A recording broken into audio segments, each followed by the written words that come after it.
I'm I'm tired. So tired. I haven't slept in I don't know how many days. I'm kind of afraid to find out, but I can feel my mind and body slipping. Even with all the caffeine in the world, you can only stay coherent for so long. I'm starting to black out. I'm starting to forget things. Easy, basic things that nobody should forget. I can barely keep my thoughts together. For all I know, this will be my last coherent act. I'm not even sure what to call it. A warning, a cry for help, a final message to my friends and family, the few I have left. But more than anything, this is a confession. It has to be. There's no way around it. I am responsible for my current state. I did this to myself. I wish I could take it back. I wish I could take everything back. But it's too late. The end is near for me. I know the clock is ticking. The human brain can only go so long without sleep before it just fails. So I need to make the most of what little time I have left. And I guess a late confession is better than no confession at all. As for the nature and extent of my crimes, well, to explain that, I have to tell you about who I am and the kind of person I became. I doubt my story will gain me much sympathy, but at this point, I doubt that matters all that much. See, I was a rotten kid. I was mean, obnoxious, and callous. Even as a toddler, I'd break things, take toys that weren't mine, and just generally be a menace to everyone around me. How my parents kept up with me, I'll never know. Then again, they had their own problems. Problems that ultimately led to them getting a divorce by the time I was 10. But I only ever pretended that bothered me. More than anything else, I used my parents' divorce as an excuse to be an even bigger piece of shit than I already was. By the time I was in high school, I had a nasty reputation. I'd lie to get what I want, break rules whenever I thought I could get away with it, insult anyone and everyone who even mildly annoyed me. The only reason I ever got by was because I got good at manipulating people. Even when I was at my worst, I could talk my way out of a situation, lie, cheat, and manipulate my way out of consequences. I could even make friends that I never truly saw as friends. They were all just pawns to me, a way of getting by and getting what I wanted. Now, if this all makes me sound like a sociopath, well, if the label fits, so be it. I still don't think I was a monster. I was never violent or anything. But I was an asshole, plain and simple. And it only got worse when I discovered the internet. Trust me, people like me, people who thrive on hurting others and being cruel for no reason, they are made so much worse by the internet. Once I discovered message boards, social media, and comment sections, I became a real monster. The anonymity of the internet, it allowed me to be even less restrained. I could finally say the things that would get me beat up in real life. I could annoy, harass, and insult people on a massive scale. I basically became the ultimate troll. I know it's an ugly label, but I still embraced it. Hell, I would spend hours on end going to sites like Reddit, Twitter, Facebook, or any site with a comment section and poor moderators. And I would post some of the most vile, disgusting crap you can imagine. I attacked women, I attacked men, I attacked animals, religions, pop culture, and celebrities. It didn't matter whether they deserved it or not. All that mattered to me was that they were a target. And like any good troll, I got plenty of sadistic enjoyment from their reactions. But spending all that time online didn't just feed my many toxic traits. It also helped me learn computers, networks, and coding. And that actually landed me some decent gigs with software companies, which gave me even more money, resources, and access. All things that a terrible person like me should not have had in the first place. But eventually, I became a full-time hacker. Defacing websites, stealing personal information, doxing people I didn't like. I did it all. For money, for the attention, for the simple thrill of it. There was no cybercrime I would not commit.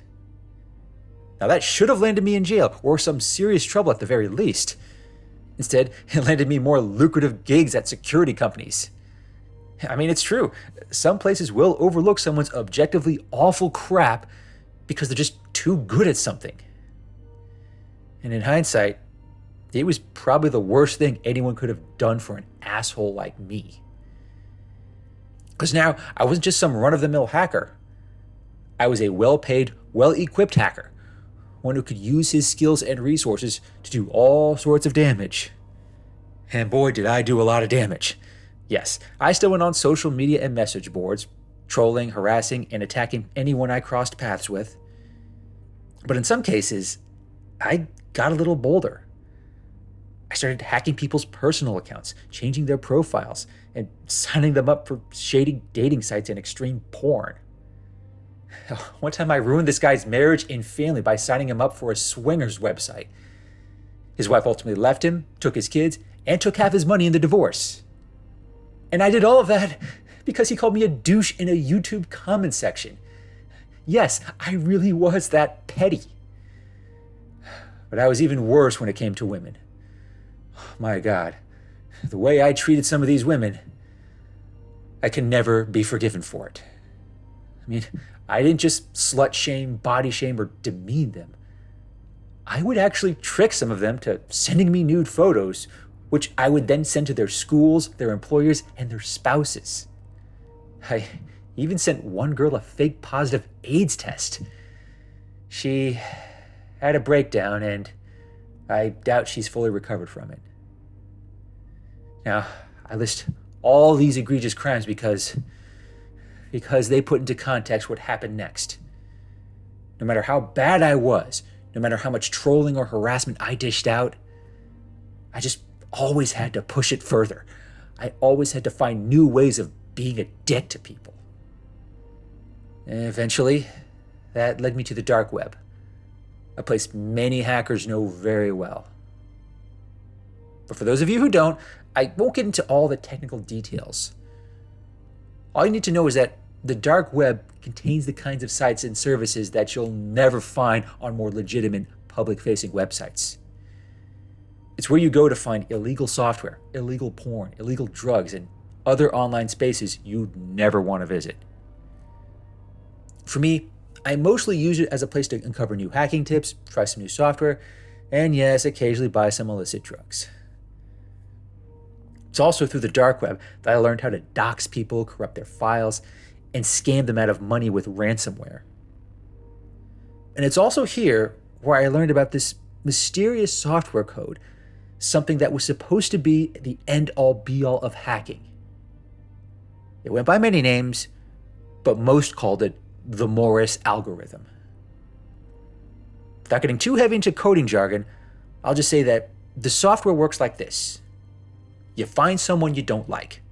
You get their email and their real name. Then you put their information into this program. And through some strange, complex processing, it proceeds to utterly ruin them. Now, I'm not just talking about losing files, getting locked out of their accounts, or having compromising pictures shared with family. I'm saying this program destroys them on every level. It turns their friends and family against them. It ruins their credit, their reputation, and their ability to function in society. If you don't end up homeless or broke, you sure as hell end up as a pariah, both online and offline. There were even some rumors that this program affected more than your online presence. The Morris algorithm was said to be so advanced that it could affect you physically, like make you sick, mentally unstable, or even ruin your appearance. Now, I thought that was just some internet urban legend. But me being the ruthless hacker, always looking for a new way to troll people, I decided to seek it out. I must have spent 6 or 7 months navigating the dark web, trying to find the Morris algorithm. I hit a lot of dead ends, and on more than one occasion, other hackers and trolls told me to outright avoid it. This was one online weapon that should not be released by anyone. But I guess me being the world-class piece of shit that I was, I kept on searching. And finally, after breaking more than a few computer laws, I found it. It ended up being on this strange dark website that looked like something from the early 2000s. Think of an old GeoCities site meshed with an old DOS site. At first, I thought it was an online prank. But then, it gave me this complicated hacker's test, the kind you usually have to pass before you can get access to certain hacker forums. And once I did, it finally identified itself in this ominous message. Greetings. I am Morris 2.0. Who do you wish to destroy? Not gonna lie, I got a bit overly excited when I heard that. I distinctly remember just cracking my knuckles, grinning like a madman, and going through a list of names that I'd compiled beforehand. The people I targeted. I'm not saying all of them were angels, but none of them deserved what happened to them. I started with this woman I used to work with who refused to go out with me, followed by an old high school teacher, and then a cop who gave me a parking ticket, and finally, this guy online who got into heated political debates on YouTube that I didn't like. I didn't know what would happen to them. I didn't even know if this program would work. But in the days that followed, I confirmed that it definitely did. And how I confirmed? Well, that's where things get more than a little disturbing.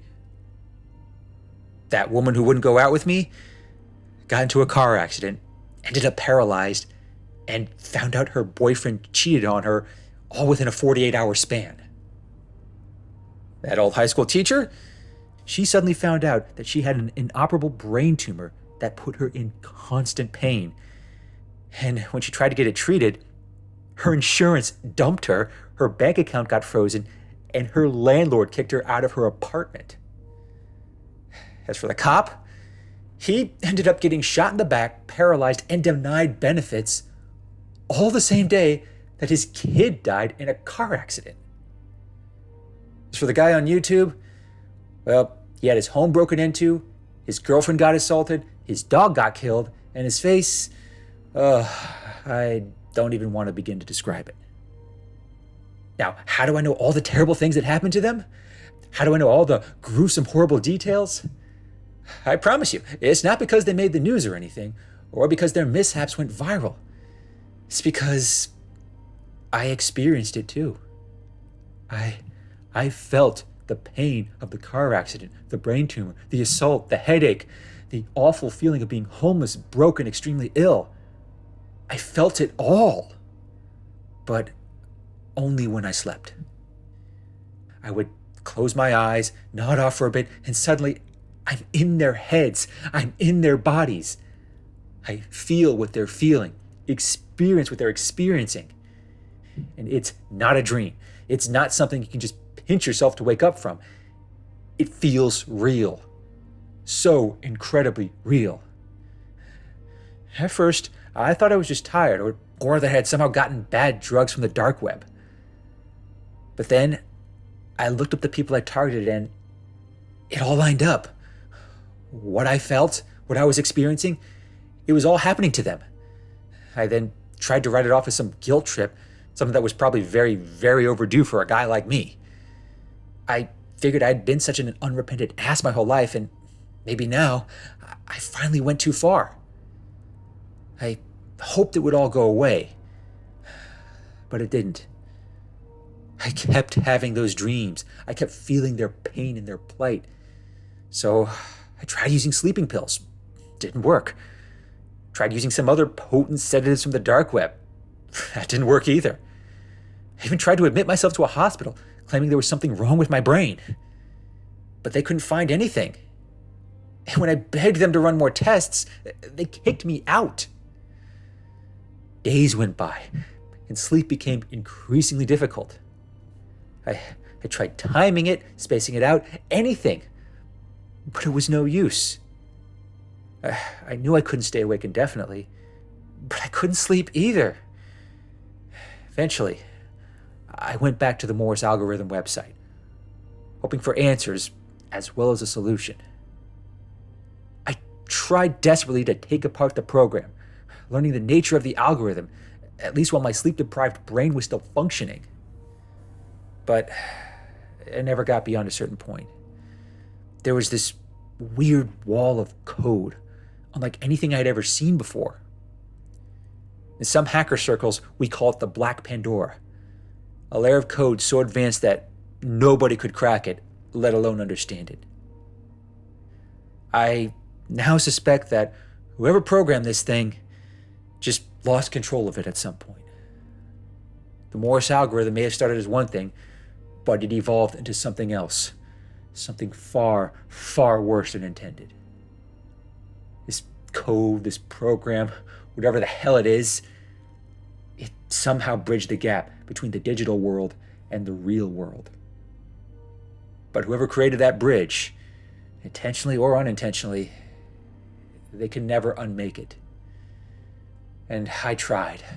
Believe me, I tried. But the program just kept shooting back errors at me, as though it were taunting me, just as I had taunted so many others.